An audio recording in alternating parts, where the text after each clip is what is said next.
আপনে সবারে প্রভু করে উপদেশে কৃষ্ণ নাম মহামন্ত্র সুনহ হরষে হরে কৃষ্ণ কৃষ্ণ কৃষ্ণ হরে হরে হরে রাম রাম রাম হরে হরে প্রভু বলে কহিলাম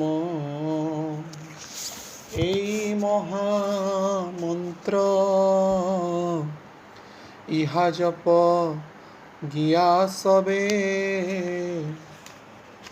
করিয়া নির্বন্ধ ইহা হইতে সর্বসিদ্ধি হইবে সবার সর্বক্ষণ বলইতে বিধি নাহি আর কি ভোজনে কি শয়নে কিবা জাগরণে অহর্নিশি বল কৃষ্ণ বল হবদনে দশ পাঞ্চ মিলি নিজ দ্বারতে বসিয়া কীর্তন করহ সবে হাতে তালি দিয়া সন্ধ্যা হইলে আপনার দ্বার সবে মিলি কীর্তন করেন সবে দিয়া কর তালি এই মত নগরে গরে সংকীর্তন করাইতে লাগিলেন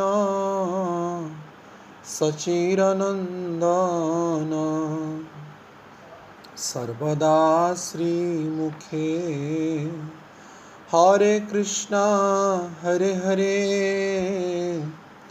বলিতে আনন্দ ধারা নিরবধি ঝরে কৃষ্ণ নাম মহামন্ত্রের এই তো স্বভাব যেই জপে তার কৃষ্ণে উপজয়ে ভাব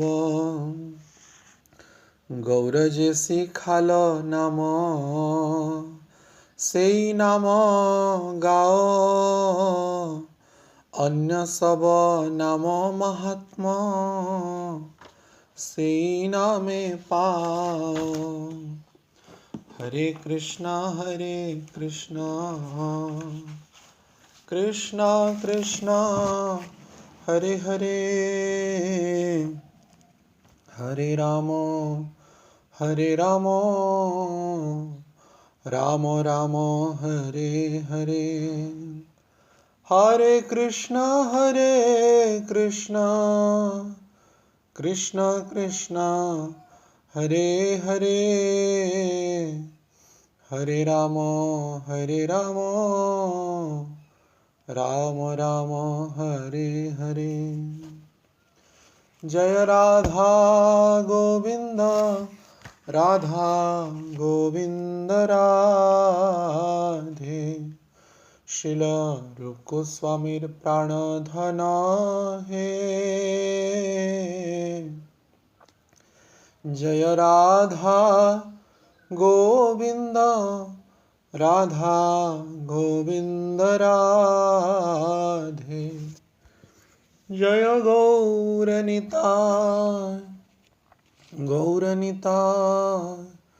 গৌরনিতায় জয় গৌরনিতায় জয় জয় প্রভুপাদ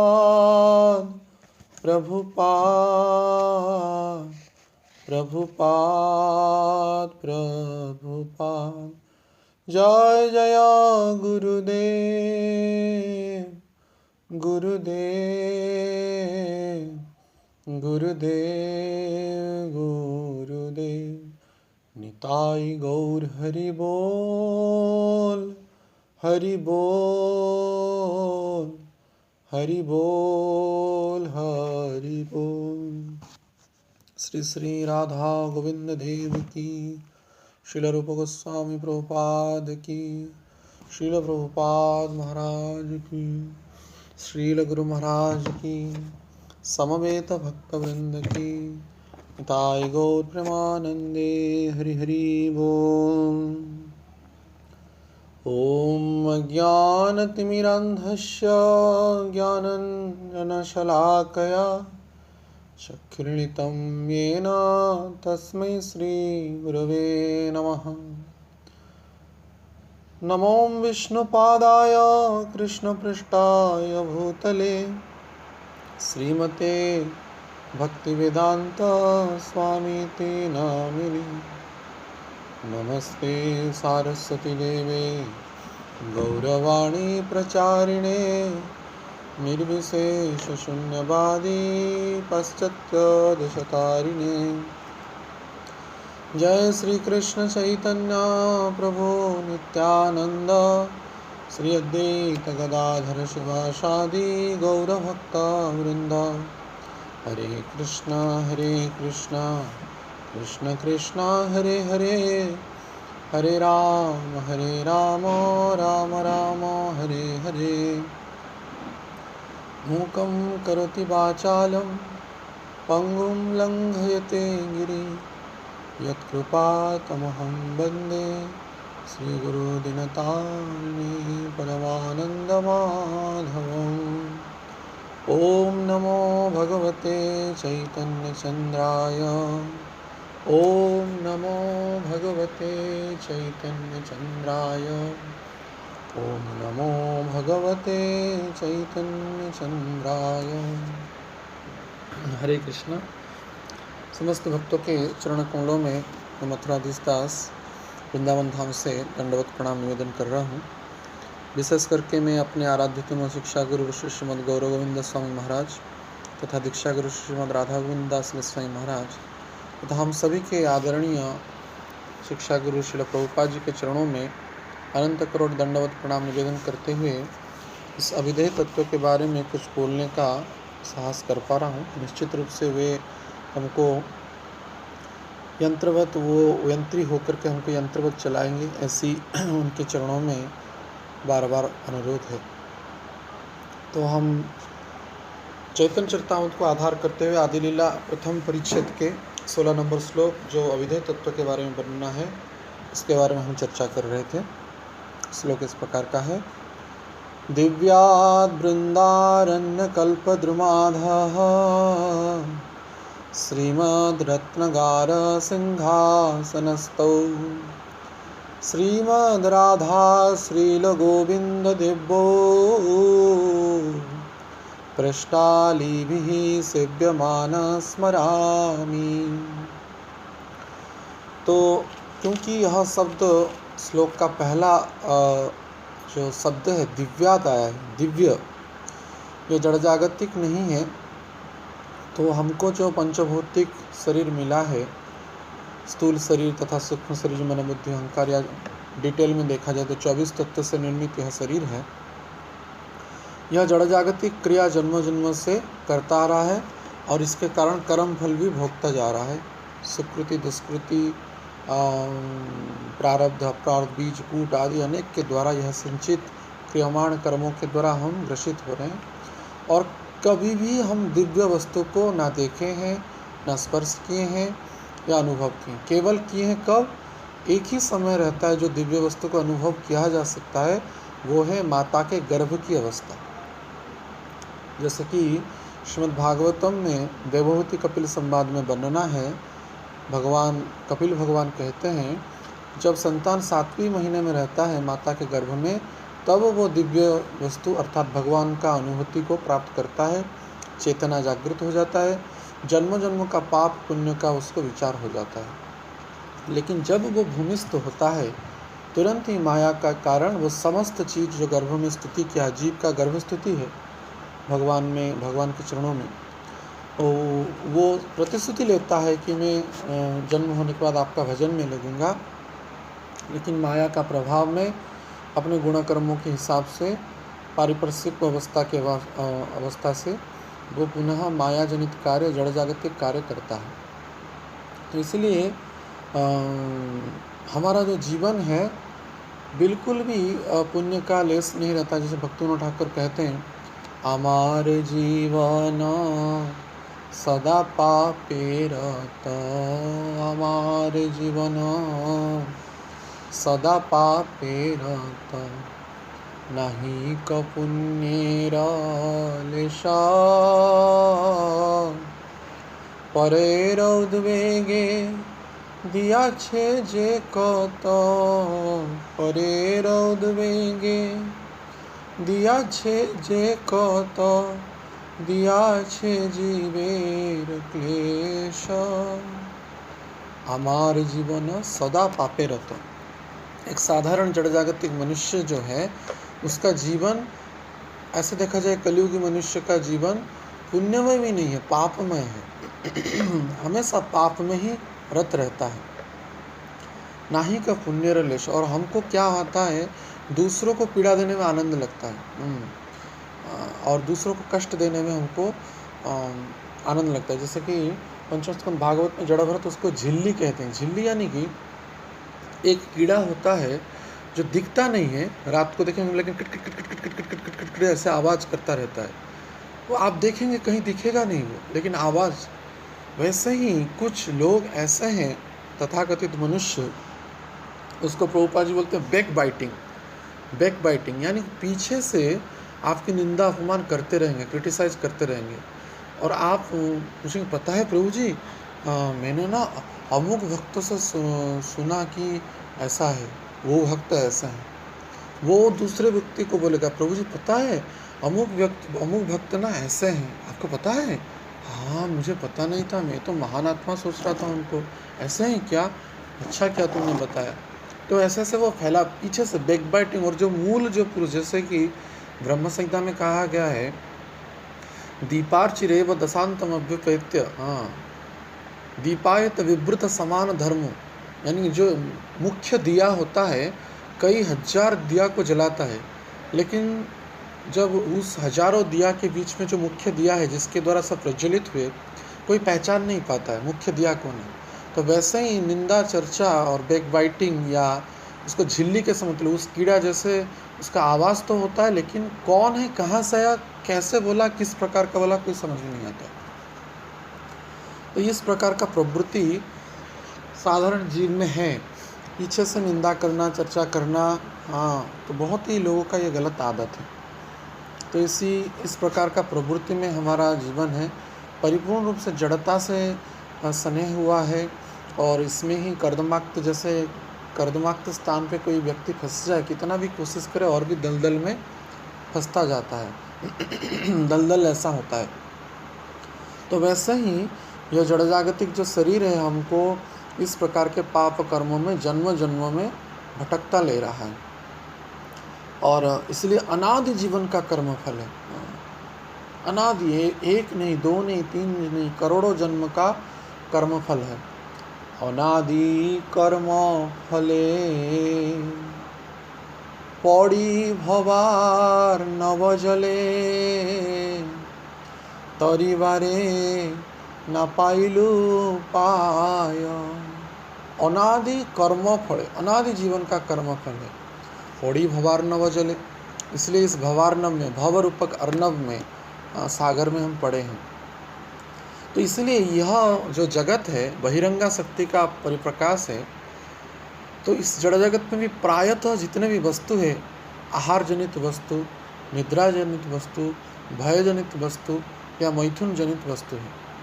तो क्योंकि जन्मों जन्म से इसी आहार निद्रा मैथुन ही हमारा मुख्य आधार स्तंभ बना हुआ है, इस जीवन में भी हम इसी को ही परिप्रकाश करना और इसको ही चरितार्थ करना है, जीवन का परम लक्ष्य बना लिए हैं। परम ध्येय, परम श्रेय तथा परम प्रेय भी बना दिए। लेकिन इस the path behind horizon, Srila Prabhupada ji कहते हैं, दूर दिग्बलय के पीछे या आगे और एक दुनिया है। इस जड़ ब्रह्मांड से परे एक और भी एक दुनिया है, या इस जड़ ब्रह्मांड में भी जो दिव्य धाम है, जैसे वृंदावन, मायापुर, पुरी, या वैसे जो उच्च कोटि के भक्तों का चरण कमल जो परिपूर्ण रूप से दिव्य है, वो जड़ता से परिपूर्ण नहीं है, अपितु दिव्य है। यह दिव्य है। ईश्वर परम कृष्ण सच्चिदानंद विग्रह अनादिरादि गोविंद सर्व कारण कारण चिंतामणि प्रखर सत्म शुक्लप वृक्षम लक्षावृतेश सुरवीर अभिपानयंतम। यह जो चिंतामणियों से निर्मित एक स्थान है, कल्प वृक्ष से परिपूर्ण एक स्थान है, वो है दिव्य। तो इस दिव्यता का परिप्रकाश करने के लिए यहाँ पे अभिधेय मंत्र में पहले ही कृष्णराज कविराज गोस्वामी दिव्यात, ये दिव्य शब्द का उच्चारण करें। हमारा जीवन, हमारा शरीर जड़ है, लेकिन इस जड़ शरीर में भी परमात्मा जो है वो दिव्य है, तथा आत्मा भी दिव्य है। इसका मौलिक स्वरूप देखा जाए तो जीवेर स्वरूप है कृष्ण नित्यदास। जीव का जो वास्तविक स्वरूप है कृष्ण का नित्यदास है, तो वो जड़ नहीं, वो दिव्य है। आत्मा दिव्य है। न जायते न म्रियते वा कदाचिन न भूत्वा न भवितो न भूयो हो अज, ये अजन्मा है, नित्य। देखिए यहाँ पे दिव्य शब्द का उच्चारण, नित्य भी दिव्य शब्द का परिचायक है। अज नित्य शाश्वत पुराण माने अनादिकाल से है, अभी भी है, अनादिकाल तक रहेगा।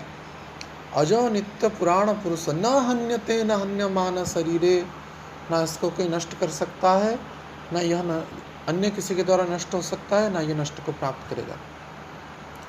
बस बांसास जिन्नानि विहा, जैसे एक मैला वस्त्र या कुचेला वस्त्र जराजीर्ण वस्त्र को हम त्याग करते हैं, वैसे ही यह अनादि नित्य शाश्वत आत्मा इस भौतिक शरीर रूपी जो बाह्य आवरण में ढका हुआ है, लेकिन यह नित्य है, शाश्वत है, और अपितु अन्य अर्थ में यह दिव्य है, चिन्मय है। तो इस जड़ता से दिव्यता की ओर जो पथ है, अर्थात देखा जाए तो जब हमारा संबंध हो गया, मदन से हम संबंध पार करेंगे तो मदन मोहन के भक्तों के सहित या मदन मोहन के से संबंध होगा, तो फिर भी लेकिन उसी बीच में माने साधक अवस्था माने संबंध तत्वगत दृष्टि से जब भी हम शिक्षा गुरु दीक्षा गुरु को ग्रहण करते हैं, तब से ही हम संबंधित हो जाते हैं भगवान से, तभी निवेदित कर लेते हैं। दीक्षा काले शिष्य करे आत्मनिवेदन। दीक्षा के समय में या शिक्षा के समय में शिष्य समर्पित हो जाता है गुरु के चरणों में, तब गुरु भी उसको गुरु परंपरा के क्रम में भगवान के चरणों में समर्पित कर लेता है उसी दिन ही। तथा जब उस दिन समर्पण कर लेता है, जब भक्ति करने के लिए हम प्रस्तुत हो जाते हैं, जैसे हम कल चर्चा कर रहे थे, भगवान कृष्ण कह रहे हैं क्या मैं इसको अभी ही इसका मूल स्वरूप, दिव्य स्वरूप, शाश्वत स्वरूप, चिन्मय स्वरूप प्रदान कर दूं क्या? यह उनकी इच्छा रहती है। जब हम हरे कृष्ण महामंत्र का पहला उच्चारण किए, तब से ही भगवान विचार करते हैं, अरे ये तो मेरा सखा है, ये तो मेरे पिता है, ये मेरी सखी है, ये मेरा दास है। तभी मैंने, जैसे होता है ना, जैसे यूट्यूब में जो बेल आइकन होता है, टिंग बजता है, हाँ, या मंदिर का घंटा बजता है, तो यार मैंने हम अपना एडवर्टाइज करते हैं कि भगवान में आ गया या भगवान में जा रहा हूँ, जाते वक्त आते वक्त घंटा बजाया जाता है। तो वैसे ही भौतिक क्षेत्र में देखेंगे, यूट्यूब में जब नया वीडियो आता है तो बेल आइकन बजता है, बेल आइकन का टिंग बजता है। तो वैसे ही जब हम भक्ति करने के लिए प्रवृत्त होते हैं, अर्थात एक शुद्ध भक्तों के द्वारा हम भगवान के चरणों में निवेदित हो जाते हैं, यद्यपि हमारी योग्यता नहीं है, क्योंकि षडांग शरणागति होइबे जहार तार प्रार्थना श्रृणे श्रीनंद कुमार। हमारा 6 रूप से शरणागति नहीं हुआ है, अनुकूल्य से संकल्प, प्रतिकूल्य से जो आदि 6 लक्षण बताया गया है, वर्जनम, रक्षतिथि, विश्वास, गोपत्य, वर्णम तथा आत्मनिष्ठ कार्पण्य, षड्विध शरणागति। 6 प्रकार का जो शरणागति है एक शुद्ध भक्त का ही हुआ है, जो कि हमारे गुरु तत्व हैं, शिक्षा गुरु दीक्षा गुरु हैं। तो उनके चरण में जब हम समर्पित होते हैं, ऐसे के कपट भाव से होने के बाद भी वे हमको भगवान के चरणों में समर्पित कर लेते हैं, तो तब भगवान का भी घंटा बजता है। जैसे ये घंटा बजता है जब कोई शुद्ध भक्त कोई जीव को समर्पित कर लेता है कि हे प्रभु, इसको आप चरणों में स्वीकार कर लीजिए, तो तुरंत ही भगवान का घंटा बजता है। और ये घंटा ऐसा नहीं कि बज के बंद हो जाता है। जब तक हम भगवान के चरणों में नहीं पहुंचेंगे, जब तक हम गोलोक वृंदावन में पहुंचेंगे नहीं, या जब तक हम अपने इष्ट आराध्य के लोक में नहीं पहुंचेंगे, तब तक ये घंटा बजता ही रहता है निरंतर। और वो घंटा कहाँ पे? वो कोई बाहर घंटा लटकाया नहीं गया है गोलोक वृंदावन में। यह घंटा भगवान के हृदय में, वो भगवान के हृदय में घंटा टंग टंग बजता रहता है। ये जीव अब तक रुका हुआ है। ये ब्रह्म संबंध प्राप्त करने के बाद भी, ये विष्णु संबंध प्राप्त करने के बाद भी, ये राम संबंध, कृष्ण संबंध, इष्ट संबंध प्राप्त करने के बाद भी ये लटक रहा है। तो भगवान उसी दिन ही विचार करते हैं, क्या मैं इसको मूल स्वरूप, मूलभूत स्वरूप प्रदान कर दूं क्या? सहस्त्र उनकी इच्छा रहती है, लेकिन ब्रह्मांड का नियम को देखते उन्होंने ही जो नियम बनाया है, तथा भक्ति की पराकाष्ठा को जगत में विख्यात प्रचार और प्रसारित करने के लिए, तथा जैसे होता है ना, अपने रोजगार का जो धन होता है उसमें जो आनंद है, बाप का जो खाता है बेटा, उसमें वो इतना आनंद नहीं, उसका वैल्यू नहीं दे पाता है। तो वैसे ही मुफ्त में भगवत धाम चले जाएंगे, यत्किंचित अगर प्रयास नहीं करेंगे साधन भक्ति के मार्ग में, तो भक्ति की पराकाष्ठा इस जगत में व्याप्त नहीं होती। इसलिए भगवान चाहते हुए भी रुक जाते हैं, कहते हैं देखते हैं अब क्या कर रहा है। संबंध तो कर लिया मेरे भक्त ने, लेकिन अब यह अपना जो रेस्पॉन्सिबिलिटी, अपना दायित्व है, अपना कर्तव्य है, ये मुझ पर या गुरु के प्रति समर्पित हो रहा है या पुनः माया की ओर लौट रहा है, क्योंकि ये तटस्था है, तट में बैठा हुआ है। तो इसीलिए हमारा यद्यपि बाह्य शरीर जड़ है, लेकिन हम शरीर नहीं है, हम आत्मा हैं। और आत्मा के मूलभूत स्वरूप में हम दिव्य हैं, हम शाश्वत हैं, सच्चित आनंदमय हैं। हम कोई शूद्र का, कोई वैश्य का, कोई क्षत्रिय का या कोई ब्राह्मण का संतान नहीं, हम भगवान के संतान हैं। त्वमेव माता च पिता त्वमेव, त्वमेव बन्धु च सखा त्वमेव, त्वमेव विद्या द्रविणं त्वमेव, त्वमेव सर्वं मम देव देव, त्वमेव सर्वं मम देव देव, त्वमेव सर्वं मम देव देव।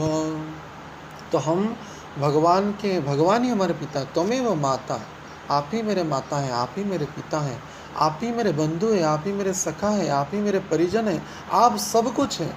यह हमको बचपन से ही प्रारंभिक रूप से पिता माता के द्वारा, या जो शरीर के पिता माता या शिक्षक के द्वारा या किसी न किसी के द्वारा यह मंत्र हम सभी सनातन भक्तों को पता ही है, लेकिन इसको हम तत्वगत दृष्टि से नहीं समझ पाते और पुनः जब माया के कारण अटक जाते। तो इसका अर्थ महाप्रभु वही कह रहे, गोपी भर्तु पद कमलो दासानुदासा।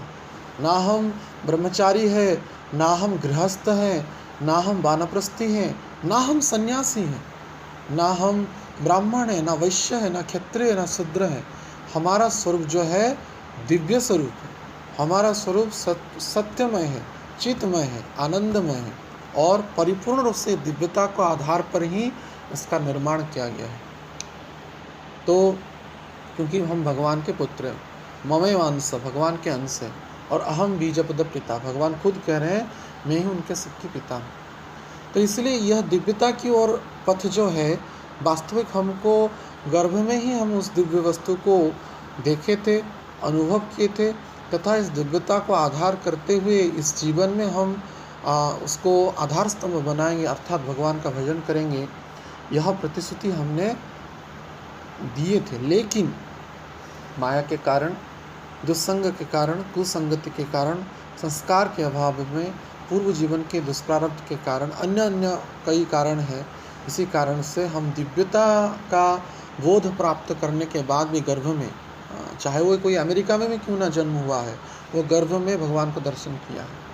कोई भी जाति में, कोई भी वर्ण में, कोई भी परिवार में जन्म लिया हो, गर्भ में जीव भगवान का दर्शन प्राप्त करता है, अनुभव प्राप्त करता है और प्रतिश्रुति लेता है कि मैं आपका भजन करूँगा। यह हम सभी की है, क्योंकि बहुत कष्टदायक रहता है जन्म। सबसे कष्टदायक है जन्म, उसके बाद कष्टदायक है मृत्यु, उसके बाद है जरा, उसके बाद व्याधि। जन्म मृत्यु जरा व्याधि दुख दर्शानुदर्शन। तो हम दिव्यता का आधार ही हमारा मुख्य जीविका है। अन्य जो पारिपार्श्विक अवस्था है, चाहे पुत्र हो, पुत्री हो, स्त्री हो, पिता हो, माता हो, परिवार हो, ग्राम हो, राज्य हो, देश हो, पृथ्वी हो या अन्य कोई लोक हो या संपूर्ण ब्रह्मांड भी क्यों ना हो, इनके सहित हमारा कोई संबंध है नहीं। हम नित्य शाश्वत भगवान के दास हैं। गोपी भर्तु पदकमलौ दासानुदासानुदास। गोपियों के भरतार के, दासों के दासों के दासों के हम अनुदास हैं।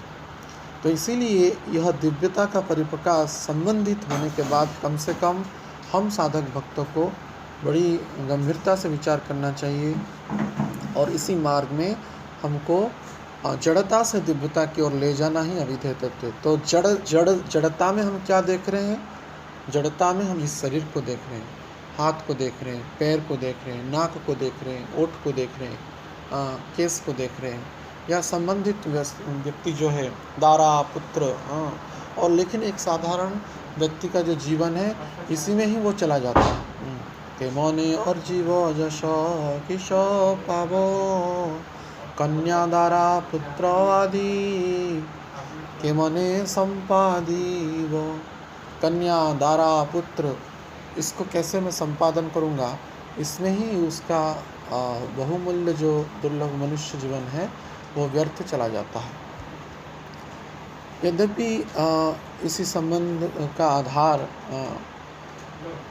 अगर भगवान के सहित संबंधित हो जाए, यानी कि पति पत्नी को कृष्ण का दासी माने, पत्नी पति को कृष्ण का दास माने, तो यह संबंधित हो जाए, लेकिन फिर भी वर्णाश्रम नियम के अनुसार शास्त्रों में कहा गया है, निर्दिष्ट समय के अनुसार। ऐसा नहीं कि अपना परिणित आयु आने के बाद भी वही तथाकथित गृहमेधी जैसा ही ग्रह के आसक्त में बने रहे और जीवन, यह बहुमूल्य मनुष्य जीवन को व्यर्थ कर दे, नष्ट कर दे। तो इसलिए हमको भगवान का चरणारविंद में समर्पित होते हुए भगवत अनुभूति, भगवत सानिध्य, भगवत संबंध को प्राप्त करने के लिए तथा संबंध के बाद इस अविधेय तत्व में प्रवेश करने के लिए हमको इस जड़ता से दिव्यता की ओर गमन करना है। और कब तक जड़ता में रहेंगे? जन्मों जन्मों से ही यह जड़ता में रह रहे हैं, बद्ध अवस्था में रह रहे हैं।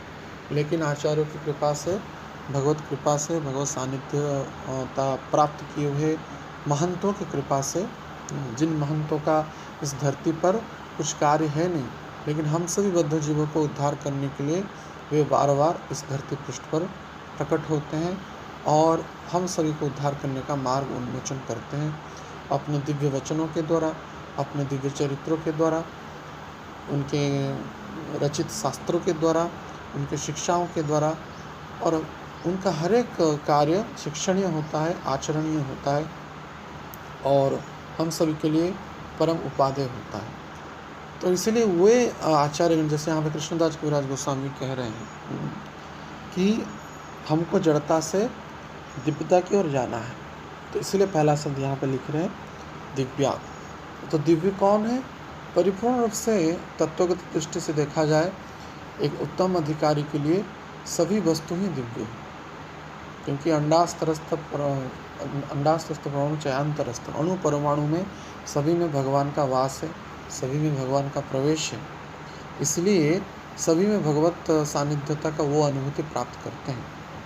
लेकिन एक कनिष्ठ अधिकारी में वो दर्शन नहीं होता है। इसके कारण आचार्यगण समय के अनुसार, काल के अनुसार, आवश्यकता के अनुसार यत्किंचित विशेष रूप से कुछ धर्म का जो प्रतिबिंब है, भगवत प्रतिबिंब है, उसको स्थापन करते। जैसे कि उदाहरण स्वरूप विग्रह है, विशेष रूप से जहाँ पे आग्रह किया जाता है वहाँ पे प्राण प्रतिष्ठा करके विग्रहों में भगवत जो भगवान के जो शुद्ध भक्त होते हैं उनको वहाँ पे प्रतिष्ठित करते हैं। तो इसलिए यह लेकिन धीरे धीरे धीरे धीरे साधक जब सिद्धता की ओर जाता है और जड़ता से दिव्यता की ओर जाता है, तब उसको धीरे धीरे आचार्यों की कृपा से, शास्त्रों की कृपा से, गुरु की कृपा से यह समस्त रहस्य उसका उन्मोचन होता जाता है।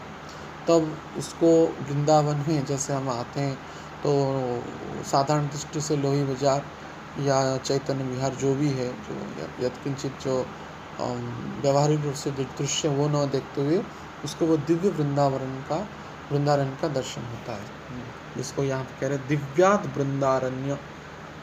वृंदा रूपक अरण्य जो है, वृंदावन रूपक अरण्य है, वो दिव्य है। तो इसलिए हमको जड़ता से दिव्यता की ओर जाना है। तो हम इसी संबंध में जो हम पंच ज्ञानेंद्रिय की चर्चा कर रहे थे, 4 की चर्चा की थी, आज अंतिम जो ज्ञानेंद्रिय है उसकी चर्चा कर लेते हैं, स्पर्श जो त्वचा जो है। तो महाप्रभु जिसको चैतन्य चरितामृत में कह रहे हैं, जैसे कि हम कल चर्चा किए थे, परसों भी किए थे, चक्षु के बारे में, नासिका के बारे में और जिह्वा इंद्रिय के बारे में और नासिका, चक्षु और कर्ण के बारे में, 4 जो ज्ञानेंद्रिय के बारे में चर्चा की थी। तो हमको हर एक समय में हमको यह प्रश्न करना चाहिए कि हम भक्तिमय जीवन में होने के बाद यह हमारी चक्षु जो है भगवत विषय वस्तु पर दर्शन करने के लिए लालायित है या भौतिक वस्तु को दर्शन करने के लिए लालायित है। हमारा कर्ण जो है भगवत विषय वस्तु को श्रवण करने के लिए लालायित है या भौतिक विषय वस्तु को श्रवण करने के लिए लालायित है। हमारी नासिका जो है कामुक्त क्रियाओं में, जड़जागतिक आग्रहण करने में यह आनंदित हो रहा है या भगवत सानिध्य। हाँ, समय हुआ क्या?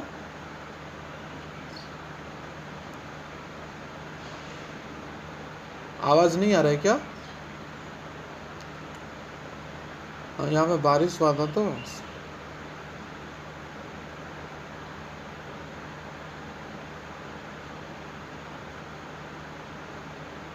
ठीक है। अच्छा, हाँ, पता नहीं क्या हुआ। हाँ, अच्छा ठीक है, स्टॉप, वीडियो स्टॉप कर दिया। ठीक है, हरे कृष्णा। अभी ठीक? हाँ, तो मैं वीडियो बंद कर दिया, तो अभी आवाज़ ठीक आ रहा है? ठीक है। तो हमको जैसा हम कह रहे थे, तो और नासिका जो है भगवत निर्माल्य को, तुलसी को, भगवान की धारण की हुई माला को, भगवान के चरणों में निवेदित फूलों को या भगवत अंगगंध को आग्रहण करने के लिए लालायित हो रहा है या भौतिक विषय वस्तु में लालायित हो रहा है। तो यह रसना जो है, हमारा जीवा जो है भगवत प्रसाद को पाने के लिए लालायित हो रहा है या भगवत वाणी को कहने के लिए लालायित हो रहा है या दूसरों की निंदा चर्चा, परनिंदा परचर्चा, ग्राम्य कथा कहने में यह ज़्यादा आनंदित हो रहा है। तो हर एक समय एक साधक भक्त को जिज्ञासा करना चाहिए। अगर नहीं कर रहा है तो ये डायरेक्टली ही चैतन्य महाप्रभु यहाँ पे उसको श्राप दे रहे हैं। जैसे कि पहले बोले कि उससे अच्छा होता कि वो माने अंधा होता, जो जड़ जागतिक विषय वस्तु को देखने के लिए आनंदित हो रहा है, कि काणा कोड़ी छिद्र सम जानों से श्रवण, या वो बहरा होता से नहने की रहे की कारण पड़ू के तारा मुंडे बाजो, जो भौतिक विषय वस्तु को दर्शन करने के लालायित हो रहा है, उससे अच्छा होता कि उसको माने वज्रपात हो जाए इसके सिर पर, या जो भौतिक विषय वस्तु को सुनने के लिए लालायित हो रहा है वो बहरा हो जाए या उसके कान को कोई फोड़ ले, नष्ट कर दे, या जो भौतिक जिह्वा का भौतिक विषय वस्तु पर जिह्वा को उपयुक्त करता है, उससे अच्छा है कि उसका जिह्वा ही नष्ट हो जाए, गूंगा हो जाए वो, या वो अपने जिह्वा के द्वारा काल को ही निमंत्रण कर रहा है, जैसे कि एक मेंढक बारिश के महीने में टर टर करते हुए एक सर्प को ही निमंत्रण करता है मृत्यु के लिए। या उसका जो कल हम ब्लैक स्मिथ कहते हैं गोपाल, यानी कि जो लोहार जो हवा के लिए जिसको यूज़ करता है, वैसा ही उसका नासिका है। तो अंतिम में महाप्रभु आज यहाँ पे स्पर्श जो त्वचा के बारे में कह रहे हैं, कृष्ण पद कर तला कोटि चंद्र सुशीतल तार स्पर्श जेना स्पर्शवाणी तार स्पर्श नहीं जार से जाऊ का छर कर से बपू लुहा समझानी।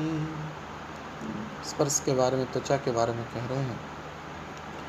कृष्ण पद करतल कोटि चंद्र सुशीतल। कृष्ण का जो चरण कमल है करोड़ों चंद्रमा के सुशीतल किरणों से भी ज़्यादा अधिक ठंडक प्रदान करने वाला है। जन्म जन्मों के कालाग्नि में जो हम पतित हो रहे हैं, उस समस्त जो दावानल से हमको बचाने के लिए मानो कृष्ण का पद करतल है करोड़ों चंद्र के सुशीतल किरणों से भी और भी सुशीतल है। जैसे हम कहते हैं, आचार्यगण कहते हैं, निताई पद कमल कोटि चंद्र सुशीतल जे छाए जगत डुबाए। संपूर्ण जगत को ये प्लावित कर सकता है, क्योंकि महाप्रभु ने प्रेम रूपक बन्या लाया, उछलिल प्रेम बन्या चौदिगे बढ़ाए, स्त्री पुत्र युवा आदि सकले डुबाए, सबको ये डुबा रहा है। तो इसलिए इस जो भगवान का अत्यंत कोमल चरण है, जिसको चरण के बारे में जैसे कि हम चर्चा किए थे ही पहले ही, गोपियाँ भी जैसे कह रही हैं, चल सिया ब्रजा चारयन पशु नलिन सुंदरम नाथ ते पदम शिलातृणांकुरै सीदति तीनः कलिलता मना कांत गच्छति। चलसी यत प्रजा चारयन पशु, और क्या, नलिन सुंदरम नाथ ते पदम। भक्तों के जो मानस पट्ट में, जो हंस के रूप में मानस रूपी सागर में, मान सरोवर में, मानस रूपी सागर में जो राजहंस विचरण करते हैं, वे भगवान के चरण कमल ही हैं। संचिंततश्च भगवस् चरणारविंदम वज्रांकुश शरीर लांछनाभ्यम। जैसे भगवान के चरणों में कहा गया है कि जो वज्र अंकुश आदि दिव्य चिन्हों से अलंकृत है, चिन्हित है, परिप्रकाशित है, और भक्तों के लिए भवसागर से तरने के लिए सर्वोत्तम जहाज है, तथा अंतिम जो ध्येय जो है हमारा भगवान का चरण कमल ही है। और इन चरण कमलों में ही जो आश्रित होते हैं, जो कि यहाँ पे चर्चा कर रहे हैं चैतन्य महाप्रभु, तो वे ही समस्त भयों से मुक्त होते हैं।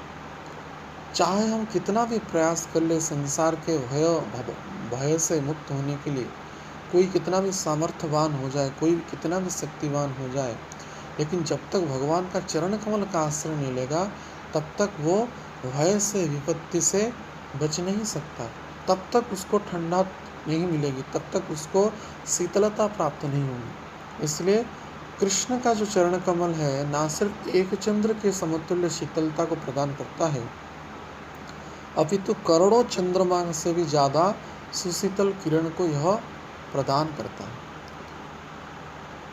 जन्मों जन्मों का कष्ट है, भय है, विपत्ति है, कुसंस्कार है, सब वो इस भगवान के चरण कमल का आश्रय लेने के बाद आसानी से यह चला जाता है। इसलिए तो भक्ति ठाकुर कहते हैं, भजहु रे मन श्रीनंदनंदन अभय चरणारविंद दुर्लभ मानव जन्म सत्संग तरहु में भव सिंधु रे।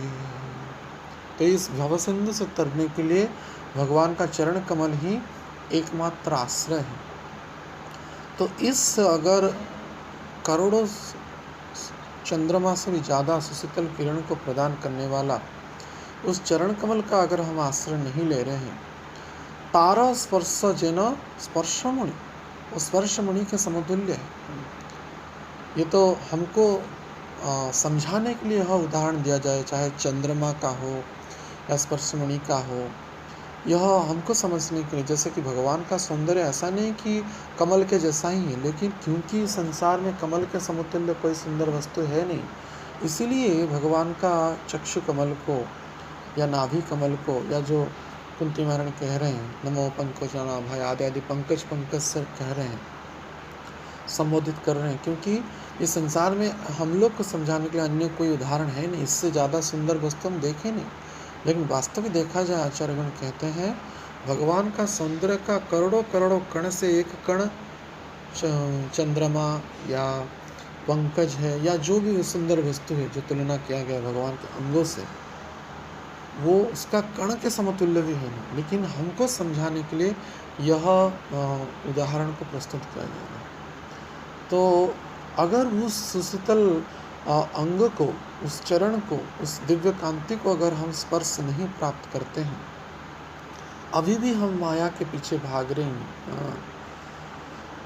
जीव को जगाने के बाद भी, आचार्यों के जगाने के बाद भी, जीवाचार्य नित्यानंद तत्व की कृपा के बाद भी, लक्ष्मण तत्व, बलराम तत्व की कृपा के बाद भी, गुरु तत्व की कृपा के प्राप्ति, अगर हम उस सुशीतल चरण को स्पर्श करने के लिए, उसी स्पर्श की दिव्य अनुभूति को प्राप्त करने के लिए हम लालायित नहीं हैं, अभी भी तथाकथित माया का सुख को, माया का स्पर्श को, जो साधारण दृष्टि से देखा जाए तो एक पुरुष एक कोमलांगी स्त्री को स्पर्श प्राप्त करने के लिए, अपनी नायिका का स्पर्श प्राप्त करने के लिए लालायित रहता है, दिन रात यह चिंता करता रहता है।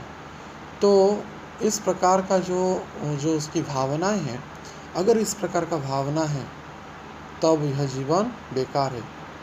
तार स्पर्श नहीं जार से जाऊ का छार कार से बपू लुहा सम जानी। यद्यपि हम भौतिक शरीर को बहुत संवारते हैं, सजाते हैं, प्रदर्शित करते हैं, हम देखें हैं संसार में कोई कितना भी असुंदर व्यक्ति हो, लेकिन आईने में अपना मुख को देखता है और विचार करता है कि मैं सुंदर हूँ।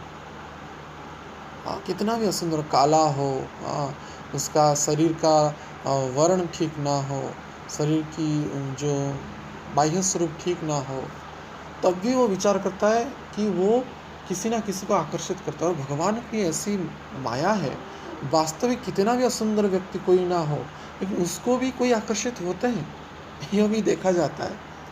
हम एक बार, मुझे स्मरण है, एक बार मैं बरम उड़ीसा में एक जगह पे कथा थी, मैं वहाँ से किसी कारण से गया था और एक मंदिर का दर्शन करने के लिए हम गए थे, बस में गए, और उसके बाद जब रिटर्न कर रहे थे तो देखे बस में हम एक तरफ बैठे थे, दूसरी तरफ एक पुरुष आगे बैठा था और 2 सीट पीछे एक स्त्री बैठी हुई थी। तो इशारे में वो बात कर रहे। मैं तो पहले देखा वो पुरुष, ऐसे ही सोचा कि शायद व्यंग में ऐसा कर रहे हैं क्या, तो इशारे में घंटों वो बात करें, वो बोल नहीं पाता है, या मैं सोचा कि भीड़ के कारण ऐसा बोल रहे हैं क्या, तब मैं उस व्यक्ति को पूछा, मुझे लगा कि शायद ये बोल नहीं सकता। तब मैं उस व्यक्ति को पूछा, आप बोल सकते हैं? तो वो तो कुछ कह नहीं, ऐसे बोलने लगा, कुछ कह नहीं सकता, लेकिन हाथ के इशारे में, अंगूठे के इशारे में समझाने लगा। और बाकी जो जो कंडक्टर था जो बस का, वो बोला, अरे आप क्या कह रहे हैं साधु महात्मा, ये जो आगे बैठा है उसका पत्नी उसके लेडीज सीट, अगले दूसरे लेडीज सीट पे बैठा है, तो वो इशारे में बात कर रहे हैं, बड़ा प्रेम से आनंद में बात कर रहे थे। तो इशारे में, ये बोल नहीं सकता ना सुन नहीं सकता, और पत्नी भी बोल नहीं सकता ना सुन नहीं सकता। तब मैं उस समय विचार किया, यह जब पैर को याद आया कि वास्तविक जड़ जगतिक संसार में कितना कोई असुंदर हो, इतना ही गुणों से हीन हो, लेकिन उसी को भी आकर्षित होने वाले कोई एक दूसरे पक्ष के व्यक्ति भी मिल ही जाता है। यह भी एक बड़ा संसार का अद्भुत स्वरूप है। तो लेकिन हर एक व्यक्ति अपने शरीर को, अपनी केस को या अपने शरीर के विविध अंगों को सजाने का, उसको दूसरे को आकर्षित करने का प्रयास करता रहता है, विशेष करके किशोर और युवा अवस्था में। लेकिन यह प्रक्रिया ऐसा नहीं कि अंतिम, आप देखेंगे ना, अभी बूढ़ा होने के बाद भी बाल को डाई करते रहते हैं, काला करते रहते हैं, क्योंकि मैं वृद्ध जैसा प्रतीत ना हो। हर एक को युवक होने की चाह रहती है, इच्छा रहती है, ना भी हो तो दूसरों को प्रदर्शित करता है। तो ये संसार की अद्भुत माया है, जिसको एक दृष्टिकोण से समझ पाना बड़ा ही मुश्किल है। लेकिन इससे भी परे, इस जड़ जागतिक संसार से भी परे, इस जड़ जागतिक शरीर से भी परे एक अद्भुत स्पर्श है, जो कि कृष्ण का अंग स्पर्श है, या कृष्ण का चरण कमल का स्पर्श है, जो भक्तों के जीवन के आधार है। नलिन सुंदरम नाथ ते पदम, हे नाथ, आपका जो चरण है नलिन सुंदरम, अत्यंत सुंदर चरण कमल जो है। तो उस कोमल चरण को अगर हम स्पर्श नहीं प्राप्त कर रहे हैं, या उसके लिए हम अभिलाषा, लालसा, लोभ उत्पन्न नहीं कर रहे हैं, तो यह जीवन बेकार है। तार स्पर्श नहीं जरो, से जाऊ का छार करो, से बपू लुहा सम जानी, वो लौह के समतुल्य। इससे अच्छा होता उसको मनुष्य का शरीर में एक लोहा का शरीर प्राप्त होता, या उसका शरीर लोहे के जैसा ही है, जो इतना मक्खन से भी करोड़ों गुना कोमल, करोड़ों कमल से भी जो अत्यंत कोमल। जैसे कि रामायण में कहा गया है कि प्रिया या पाण स्पर्श क्षमाभ्याम विदुच पत्थर, जो हरिंद्रानुजाभ्याम, भगवान राम जी का चरण कमल इतना कोमल था कि प्रिया अर्थात सीता जी का स्पर्श करने के बाद भी कष्ट को प्राप्त करता था। इतने कोमल चरण को, इतने कोमल अंग को, नीलाम्बुजम श्यामल कोमल अंगम, उस कोमल अंग को स्पर्श करने के लिए अगर हम लालायित नहीं हो रहे, तो काहे का हम साधक भक्त, कहाँ हमारा संबंध हुआ है, ना संबंध का मान को हम किस प्रकार से दिए हैं, तो कैसे हम अविधेय तत्व में प्रवेश करेंगे। तो जड़ता से दिव्यता की ओर जो जाने का जो पथ है, वो अविधेय का पूर्वाभास स्थिति है। और जब हम कम से कम यह जो पंचभौतिक जो शरीर है, विशेष करके पहले जागृत अवस्था का जो शरीर जो हम देख पाते हैं, पंचभौतिक शरीर को, हाथ है, पैर है, आँख है, कान है, नासिका है, जीवा है, त्वचा है, यह समस्त जो पंच ज्ञानेंद्रिय है, अगर भगवत अनुरागी नहीं हो रहा है, तो निश्चित रूप से चिंता की बात है, गंभीर समस्या की यह बात है। तो अब से हमको सजाग हो जाना है, सतर्क हो जाना चाहिए, अपने गुरु तत्व से संपर्क करना चाहिए। समस्या क्या हो रहा है जीवन में, चाहे कोई ब्रह्मचारी हो, कोई गृहस्थ हो, चाहे वानप्रस्थ हो, सन्यासी हो, अगर अपने मूलभूत स्वरूप में पहुंचने के लिए लालायित नहीं हो रहा है, उसका पथ कामुक्त हो रहा है। जैसे हम कह रहे, यही मोरो यही अभिलाष पिलास कुंजे दियो वास, नयने हेरिव सदा जुगल रूप रस। ये इसी ओर अगर जा रहे हैं, या अन्य किसी नयन में और किसी को देखने के लिए हम लालायित हो रहे हैं, तो हम आत्मसमीक्षा कर सकते हैं हम अपने आप को प्रश्न कर सकते हैं, जिज्ञासा कर सकते हैं। अगर नहीं हो रहा है, बहुत ही गंभीर समस्या का बात है और मृत्यु काल रूपी ब्याल कभी भी हमको ग्रस सकता है, वध कर सकता है। हमारा मृत्यु किसी भी समय, किसी भी क्षण हो सकता है। तो इसलिए इससे पहले अगर हमारा जीवन का जो मूलभूत लक्ष्य है, वो अगर संपादित नहीं होगा, वो अगर चरितार्थ नहीं होगा, तो यह जीवन वृथा जन्म गेल तारो, ये जीवन बेकार चला जाएगा और कहाँ जाएगा भी कोई ठिकाना है नहीं। क्योंकि विष्णु भक्त प्रक्तदैव आश्रम तद्विपर्य, जो अगर भगवान का भक्ति नहीं करेंगे, यह हमारा जो ज्ञानेंद्रिय जो है, जो आज हम 3 दिवस से चर्चा की पंच ज्ञानेंद्रिय के बारे में, यह अगर भगवत अनुरागी नहीं होगा या भगवान के भक्तों के अनुरागी नहीं होगा, तो निश्चित रूप से यह माया का अनुरागी होगा। क्योंकि जहाँ कृष्ण तहाँ नहीं मायार अधिकार। तो माया के कारण हम जन्मों जन्मों से ही भटकते आ रहे हैं और इस जीवन में हमारा चला जाएगा। लेकिन यह गोल्डन अपॉर्चुनिटी है, सुवर्ण अवसर है, चैतन्य महाप्रभु की अनुकंपा है। इसी माध्यम से हम निश्चित रूप से उस भगवत तत्व को प्राप्त करने में समर्थ होंगे, इसमें कोई भी संशय है नहीं। क्योंकि महापुरुष स्वयं इसको लेकर के आए हैं। बस हमको आचार्यों के अनुरागी होते हुए उनका मार्गदर्शन को अनुसरण करते हुए अगर हम चलेंगे, दृढ़ता से भक्ति को पालन करेंगे, तो निश्चित रूप से यह संभवपर होगा। और नहीं होगा तो ये जीवन बेकार जाएगा। इससे अच्छा होता कि हम एक जड़ पत्थर के जैसा हमको शरीर मिल जाता है। लेकिन आश्चर्य की बात है, आचार्यगण कहते हैं जीवों के उपलक्ष्य में, पाथर विदर, ये पत्थर पिघल जाता है। हाँ, जैसे कि कहते हैं ना, नरोत्तम दास ठाकुर कहते हैं कि पशु पक्षी झूरे पाषाण विदरे, सुनि जार गुण गाथा, परम करुण पहु दुई जन, निताय गौरचंद्र।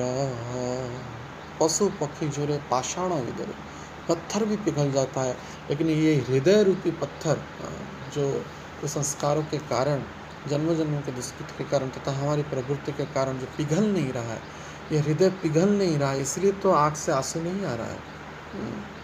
रुरुदुहुस्वरम राजन कृष्ण दर्शन लालसा, कृष्ण दर्शन के लिए अगर वास्तविक लालसा होती तो निश्चित रूप से आंसू आता।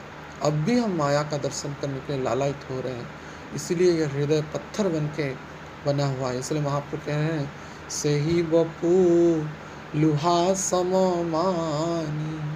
जब बपू ही लोहे का बपू हो, तो उसका हृदय भी लौह का है, प्रस्तर का है। तो निश्चित यह चिंता की बात है।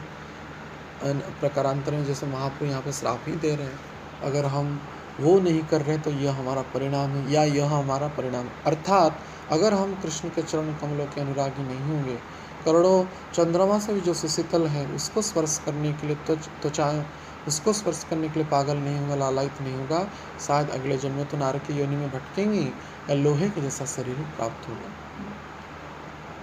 तो हम सभी को निश्चित रूप से आत्मसमीक्षा करना चाहिए और आचार्य के मार्गदर्शन के अनुसार अगर हम वास्तविक रूप से इसी पथ में अविरल रूप से स्थित होंगे, तो एक समय आएगा यह दिव्य वस्तु को हम अनुभव कर पाएंगे। दिव्यात् वृंदारण्य कल्पध्रुमादः, और तब दुख दुरगल चिंता न रहिल, चौदिग आनंद दुख। तो चतुर्पार्श्व आनंद ही आनंद है। वैकुंठ जहाँ पे कोई दुख नहीं है, वही वैकुंठ है, वो भगवत धाम है। तो यह दुख के जो दुखालय अशाश्वतम है, दुख का आलय है। क्यों दुख पा रहे हैं? क्योंकि ये नासिका, यह आँख, यह कान, यह त्वचा, यह जीवा भौतिक विषय वस्तु का अनुरागी है, ना कि भगवत विषय वस्तु का। तो हमको कृष्ण चेतना के अभ्यास से, कृष्ण भावनामृत के अभ्यास में इसके लिए लोभ रखना है और इस जड़ता से दिव्यता की ओर जाना है। तब जाकर के हम अविधेय के वास्तविक स्थिति में हम पहुँचेंगे। हरे कृष्ण कृष्ण कृष्ण हरे हरे, हरे राम राम राम हरे हरे। श्री श्री राधा गोविंद देव की, श्रील प्रभुपाद महाराज की, श्रील गुरु महाराज की, समवेत भक्त वृंद की, निताय गौर प्रेमानंदे हरि हरि बोल। हरे कृष्ण। किसी का प्रश्न है तो पूछ सकते हैं, 10 मिनट है।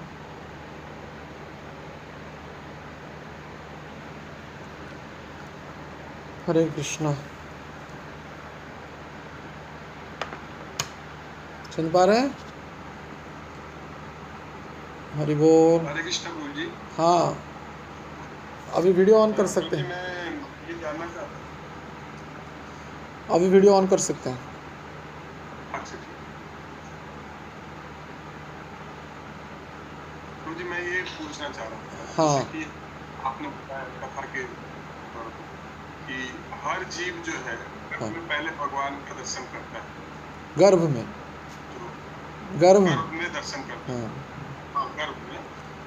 वो जब भी कोई समुदाय विशेष का नहीं है, हाँ, किसी भी समुदाय का निश्चय कोई भी जीव है जो धरती में प्रकट होने से पूर्व भगवान का दर्शन।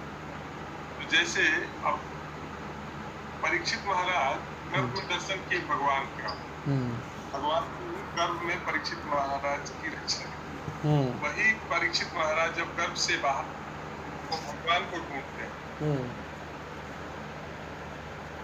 हैं। ऐसे ही हमारी कैसी प्रवृत्ति होती है कि हम गर्भ से बाहर आने के बाद जब हम शिशु होते हैं या फिर यौवनावस्था को प्राप्त करें तो हम क्यों नहीं ढूंढते? हमें क्यों गुरु की आवश्यकता होती है? हाँ। हमारा ऐसा नहीं होता है कि हम भगवान के प्रति लालायित हो, उसी भगवान को, वही चतुर्भुज को, वही श्याम सुंदर को हम देखते क्यों नहीं है? क्योंकि हम लोग बंसीवादन करने वाले भगवान को। कारण यह है कि परीक्षित महाराज एक शुद्ध भक्त थे, वो कोई बद्ध जीव नहीं थे। दो प्रकार के जीव होते हैं, नित्य बद्ध जीव और नित्य मुक्त जीव। तो वो नित्य मुक्त जीवात्मा है। वो तो भगवत लीला में जो सम्मिलित हुए हैं नित्य सिद्ध लोग हैं, नित्य सिद्ध हैं। तो क्योंकि नित्य सिद्ध थे, उनका कोई जो मन है मानसिक विकारों से परिपूर्ण नहीं था, ना उनका कोई पूर्व जीवन का कोई दुष्कृति था। इसीलिए उनका जो मन है माया के कारण भटका नहीं। ये जो गर्भ में देखे और बाहर निकलने के बाद भी वो कुसंस्कारों का प्रभाव में पड़े नहीं, या कोई उनकी पारिवारिक समस्या तो था ही नहीं। वो तो नित्य मुक्त जीवात्मा थे। लेकिन हम सभी जो जीवात्मा हैं नित्य बद्ध हैं, और बद्धता के कारण तथा पूर्व जीवन के अनंत करोड़ों जीवन के पाप के कारण हम जन्म के बाद भूल जाते हैं। लेकिन देखा जाता है किसी किसी परिवार में संस्कार रहता है। जैसे कि कोई भक्त के परिवार में देखेंगे तो बच्चा जन्म में भी कीर्तन होता है, भगवत फोटो रहता है, प्रसादी माला पहना जाता है, तिलक करा जाता है। वे पुण्यात्मा होते हैं। लेकिन साधारण जो फिर भी नित्य बद्ध ही हैं, लेकिन दूसरे पापी आत्माओं से श्रेष्ठ आत्मा है, ये तो निश्चित है।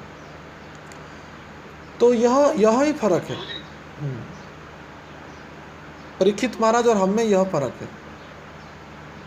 हाँ बोलिए। प्रभु जी, फिर भगवान का जो साक्षात्कार कर लेते हैं गर्भ में, जब भगवान का दर्शन हो गया तो हमने फिर एक मतलब हम साधारण जीव तो है नहीं, तो एक दृष्टिकोण में देख हो जाते जब भगवान का नहीं, एक दृष्टिकोण में देखा जाए तो सभी जीवात्मा ही भगवान के ही अंश है। ममेवांश जीवलोको जीवभूत सनातन।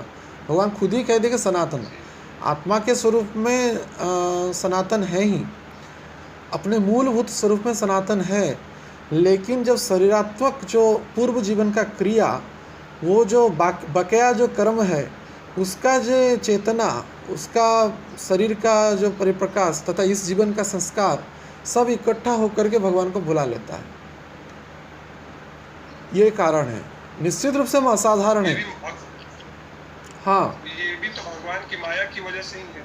हाँ, एक दृष्टिकोण से माया, लेकिन हम अपने अणुस्वाधीनता का अपव्यवहार किए। ऐसा भी नहीं कि हर एक जीव ऐसे होते हैं। कुछ जीव माया को दर्शन करने के बाद भी माया के प्रति आकर्षित नहीं होते।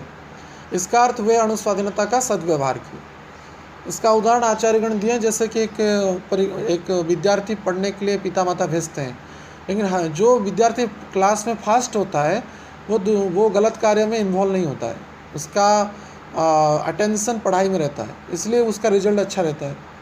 लेकिन एक क्लास में फेल होने वाले भी लड़का का पिता माता भी उसको सेम स्कूल में एडमिशन कराए हैं, पैसा भी सेम दिए हैं, लेकिन वो जो बच्चा है अपना अनुस्वाधीनता का अपव्यवहार किया, पढ़ाई ना करते हुए दूसरे कार्य में इन्वॉल्व हुआ, उसके कारण उसका रिजल्ट अच्छा नहीं आया। तो हम सभी को भी एक अनुस्वाधीनता दिया गया है, तो हम अनुस्वाधीनता का अपव्यवहार करते हैं, यही हमारा कमी है। और ये गलत संस्कार से, पूर्व जीवन के दुष्प्रारब्ध से, गलत संगति से, ये सब कारण है। ठीक है। अच्छा प्रभु जी, मुझे एक और सब डाउट है मन में। हाँ। कि जो हमें सद्गुरु की प्राप्ति होती है या सत्संग प्राप्त होता है या किसी अच्छे भक्त से जो सत्संग प्राप्त होता है, या हमें आज जैसे अभी हम कथा ही श्रवण कर रहे हैं, ये भी क्या हमारा पूर्व जन्म का कुछ अच्छा कर्म है या वर्तमान जन्म का हमारा अच्छा कर्म है? निश्चित। या संचित कर्म है या वर्तमान कर्म? पहली बात ये तो जब साधु संगति प्राप्त होता है, व्यक्तिगत योग्यता से नहीं होता है, साधु की कृपा से होता है, साधु की कृपा से होता है। लेकिन फिर भी ऐसा भी कहा गया, साधु की कृपा प्राप्त करने के लिए भी एक स्वल्प पुण्य की या स्वीकृति की आवश्यकता है। तो वो स्वीकृति हम पूर्व जीवन में संचित किए हैं या इस जीवन के संस्कार में हम प्राप्त किए हैं। अगर हमारा योग्यता या स्वीकृति 1% हो तो 99% साधु की कृपा है, लेकिन फिर भी 1% हमारी स्वीकृति है या संस्कार है या पूर्व जीवन का जो भी कर्म है वो कारण है। ये तो निश्चित है, निश्चय। ठीक है। हरे कृष्ण। और किसका है प्रश्न?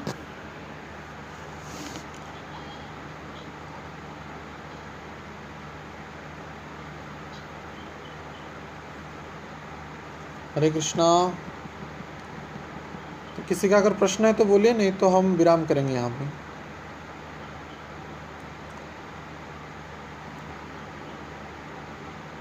ठीक है, शायद किसी का प्रश्न है नहीं, तो हम यहाँ पे विराम करते हैं। कल फिर से अब हाँ हाँ बोलिए बोलिए। श्रीवास। हाँ प्रभु श्रीवास प्रभु बोलिए।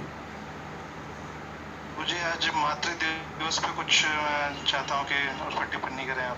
हाँ अच्छा, वास्तविक हमारी माता तो राधा रानी ही है। हाँ, जैसे इसलिए शायद ही अनायास से वो एक श्लोक भी निकला, जैसे हम सुने होंगे, त्वमेव माता च पिता त्वमेव माता, पहले माता शब्द आया है वहाँ पे। तो यद्यपि शरीर में हमको जो माता प्राप्त हुए, निश्चित रूप से उनका भी अवदान है, वो भी पूजनीय है, वो भी श्रेष्ठा है, वो भी वंदनीय है, वो भी स्मरणीय है। लेकिन फिर भी हमारी जो नित्य माता है श्रीमती राधा रानी है। तो हम राधा रानी के अंतरंगा शक्ति के नित्य संतान हैं और जन्मों जन्मों से उनके चरणों को बिछड़े हुए हैं।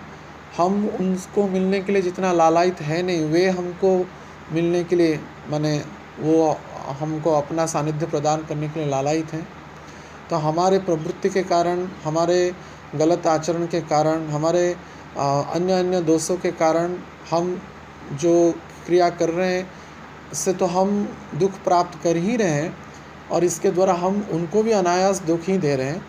तो इसलिए हमारे प्रवृत्ति से, हमारे आचरण से, हमारे व्यवहार से वे अत्यंत दुखी हैं। तो बहुत दुख दे दिए। तो अब गुरु के आचार्य के कृपा से, गुरु तत्व के कृपा से हम यत्किंचित शास्त्रों के माध्यम से, उनके दिव्य वचनामृत के माध्यम से उस वाणी को प्राप्त करके हमको पता चला कि त्वमेव माता च पिता त्वमेव, वे ही हमारी नित्य माता है। तो हमको अप्रवासी, माने हम प्रवासी हैं, तो इसलिए हमको यहाँ से उन नित्य माता के सानिध्य में, उनके गोदी में, उनके चरण के छत्र छाया में हमको पहुँच जाना है। यही हम आज प्रतिश्रुति ले सकते हैं, संकल्पबद्ध हो सकते हैं और विशेष रूप से यह हम प्रार्थना कर सकते हैं उन जगन माता, नित्य माता राधा रानी के चरणों में। हरे कृष्ण। ठीक है प्रभु जी। हाँ, हरे कृष्ण, हरे कृष्ण।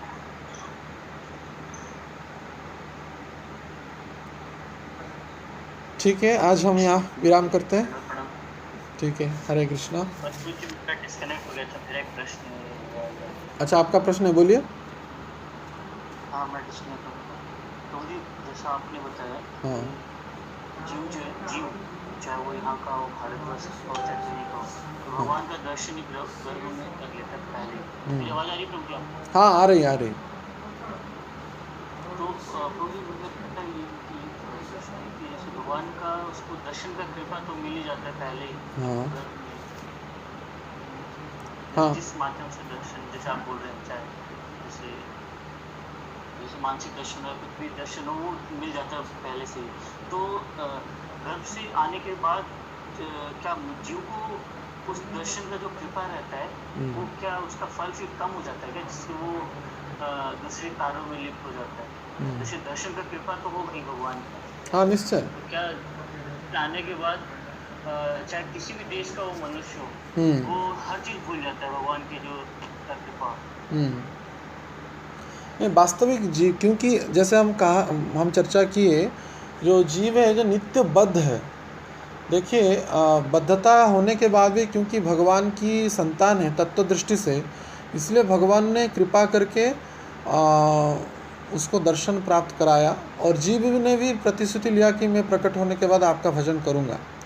लेकिन पूर्व जीवन का जो कर्मों का जो इतना हिमालय से भी बड़ा पहाड़ का कर्म फल है, वो जब आकर इकट्ठा रहता है, तथा एक दृष्टिकोण से जैसे आप कहे कि भगवान का दर्शन का कृपा क्या उसको प्राप्त नहीं होता है, निश्चय होता है, क्योंकि इसी का ही कारण है कि परमात्मा हमारे हृदय में है।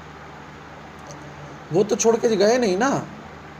ऐसा नहीं कि कोई भक्त है नहीं या पशु है पक्षी है तो उसके हृदय में भगवान है नहीं, परमात्मा के स्वरूप में भगवान है। तो उसी दर्शन का ही फल है। और भगवान इतने दयालु है, हाँ, हमेशा हर एक स्थिति में हर एक क्रिया में वे रहते हैं। जैसे कि कोई एक व्यक्ति चोरी करता है, लेकिन चोरी करना गलत है, इसको यह जो बुद्धि पता है वो भगवान ही देते हैं। तो यह ही उसका फल है कि हम भगवान को हमेशा पाते हैं, चाहे कोई क्रिश्चियन हो, कोई मुसलमान हो, कोई ईसाई हो, सिख हो। वो उसकी मन में जो चेतना, जो विवेक उसको कहते हैं, विवेक जो प्राप्त होती है कि नहीं ये करना गलत है, ये करना सही है, यह ही भगवान का दर्शन का फल है कि हर एक समय कितना भी दुष्ट हो, कितना भी पापी हो, उसको करेक्ट आइडिया जो होता है, सही मार्गदर्शन हर एक समय भगवान देते हैं। लेकिन ये दुष्ट जीव क्या करता है, अपना अनुस्वाधीनता का अपव्यवहार करता है और उस विवेक की बात को सुनता नहीं, उस परमात्मा का स्पंदन को समझता नहीं और अपनी मनमानी करता है। जैसे द्रोणाचार्य कौरव और पांडव को समान रूप से शिक्षा दी, लेकिन पांडवों ने उसको ग्रहण किया और कौरवों ने ग्रहण नहीं किया। कि कौरवों ने अपनी अनुस्वाधीनता का अपव्यवहार किया, गुरु की मान की मर्यादा को वो सही रूप से स्थापन नहीं कर पाए। तो वैसे ही इस दर्शन का महत्व, जैसे कौरव लोग द्रोणाचार्य की शिक्षा को ठीक रूप से लिए नहीं, वैसे ही वो बद्ध जीव जो भक्त नहीं होता है, भगवत दर्शन का सानिध्यता का उसका सुख को वो अपने जीवन में उतारता नहीं या उसको ग्रहण करता नहीं, जैसे कौरवों ने नहीं किया। वैसा ही इसका परिणाम का फल है। ठीक है, ठीक, हरे कृष्ण।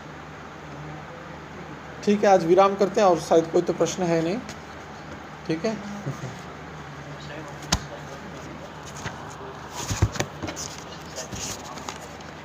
हरे कृष्ण कृष्ण कृष्ण हरे राम राम राम। श्रील प्रभुपाद महाराज की, श्रील गुरु महाराज की, समवेत भक्त वृंद की, निताई गौर प्रेमानंदे। हरि हरि बोल, हरि बोल।